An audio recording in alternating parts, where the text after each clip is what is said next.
Greg, this time last year, kind of maybe a few questions. Just compare the 2 years, last year to this year, and what you've seen so far. Well, the new rules about the 4 hours we get in the summer have come along at a wonderful time. I think last year may have been the first time we were able to do that, maybe the year before, but having 9, 10 new guys last year,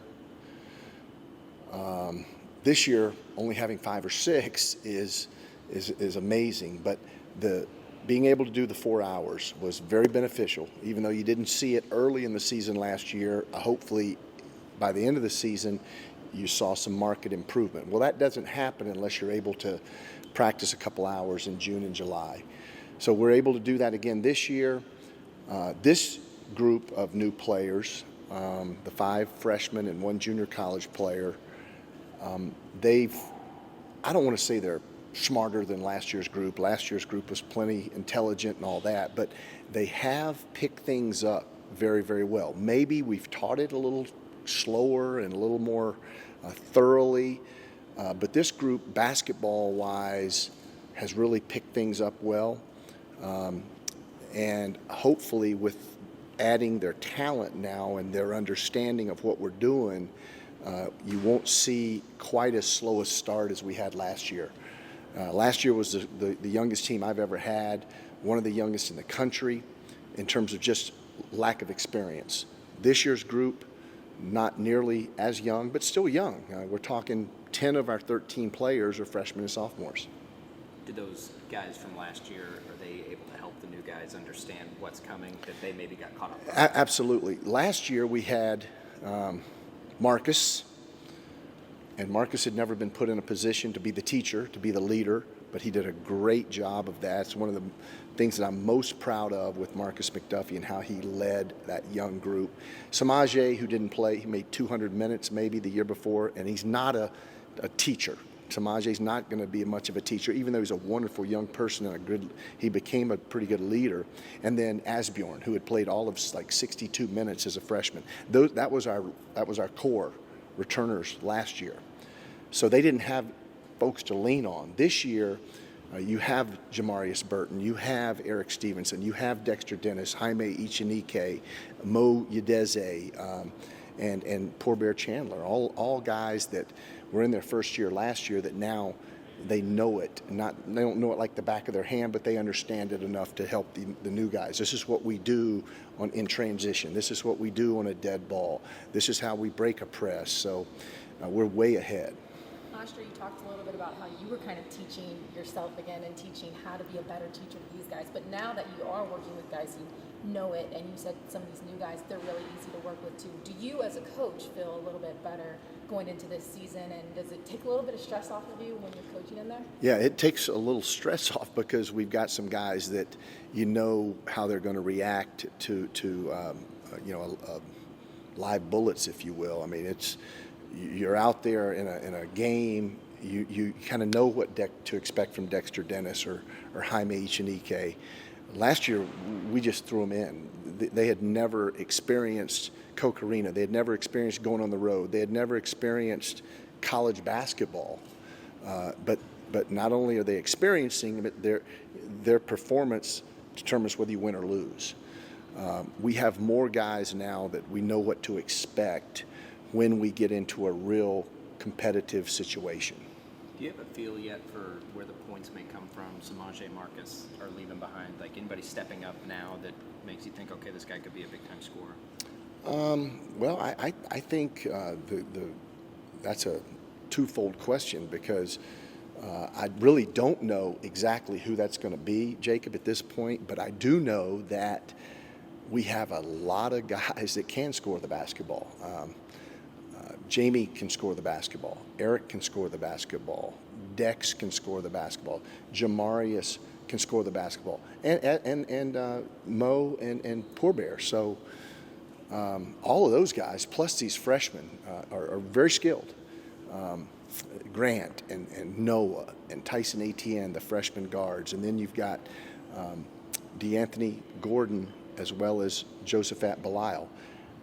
These are highly touted guys that have the ability to come in and play as freshmen And then you have Trey Wade as the junior college guy who we're kind of counting on his experience and his being coached before and just his age and his ability to walk in as a grown man into Marcus's minutes a little bit.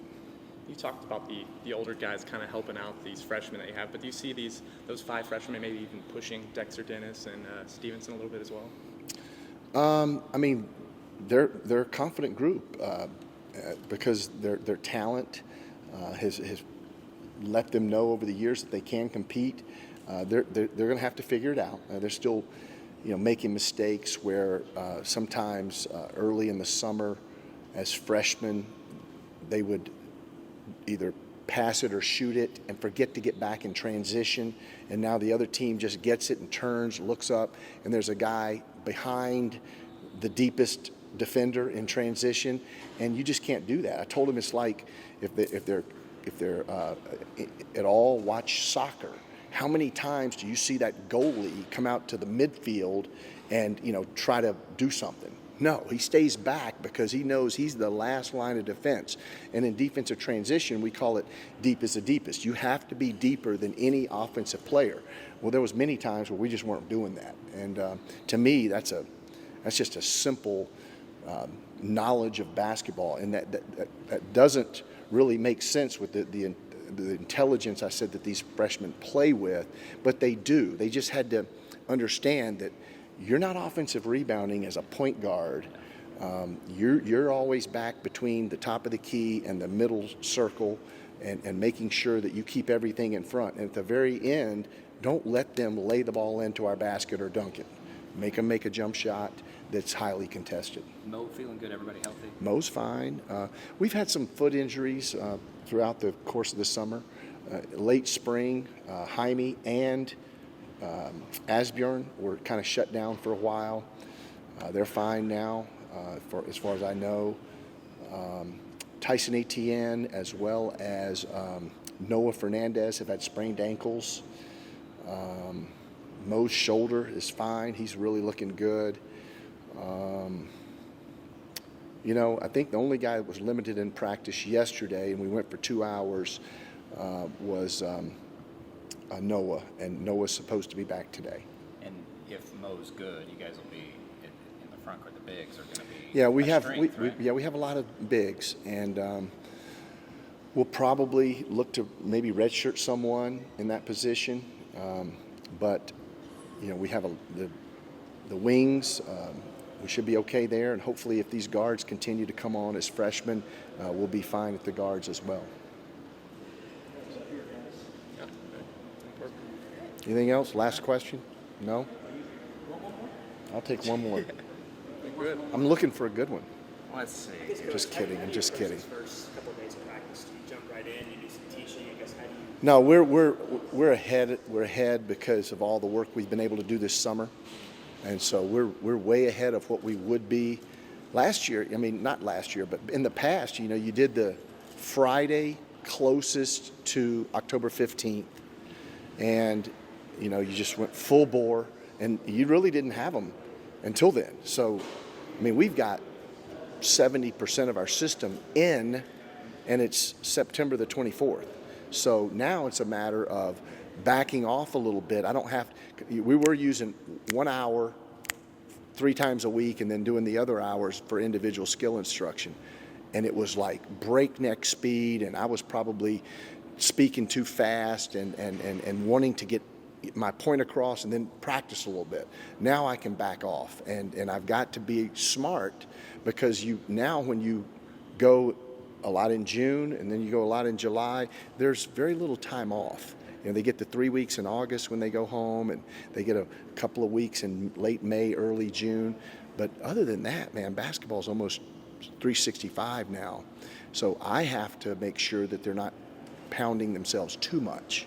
And we'll do more walk-through stuff, dummy in our offense, dummy in our press breaks, more 5-on-0 as opposed to combat.